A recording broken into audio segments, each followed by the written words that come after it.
অবৈধভাবে ফসলি জমি কেটে ইট ভাটায় বিক্রি করার অপরাধে আলকাস খান নামে এক ব্যক্তিকে 2 লাখ টাকা জরিমানা করেছেন ভ্রাম্যমাণ আদালত। শুক্রবার রাত 9টার দিকে সদর উপজেলার শৌলপাড়া ইউনিয়নের চর চিকুন্দি এলাকায় ফসলি জমি থেকে মাটি কাটার অপরাধে স্থানীয় জমির মালিক আলকাস খান নামে এক ব্যক্তিকে 2 লাখ টাকা জরিমানা করা হয়।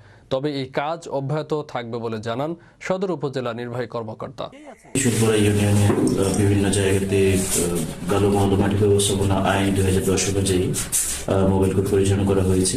সেখানে মোবাইল কোর্ট পরিচালনা করাকালে চর চিকুন্দি নামে গ্রামে ওখানে আমরা গিয়ে একটি জমিতে ফসলি জমি ব্যাপক আকারে ফসলি জমি ক্ষতি করে গভীর খাত করা হয়েছে আমরা দেখতে পেয়েছি। পরবর্তীতে জমির মালিকের সাথে কথা বললে তিনি ইট ভাটা এবং অন্য মালিকের কাছে জমি মাটি বিক্রি করেছে সেটা স্বীকার করেছে এবং এটা করেছে তিনি অপরাধ করেছেন সেটা স্বীকার করেছেন। এর জন্য বলমহল মাটি ব্যবস্থাপনা আইন 2010-এর 15-1 ধারা অনুযায়ী তাকে 2 লক্ষ টাকা অর্থদণ্ড দেওয়া হয়েছে। অনাদায়ে 3 মাস বিনাশ্রম কারাদণ্ড দেওয়া হয়েছে।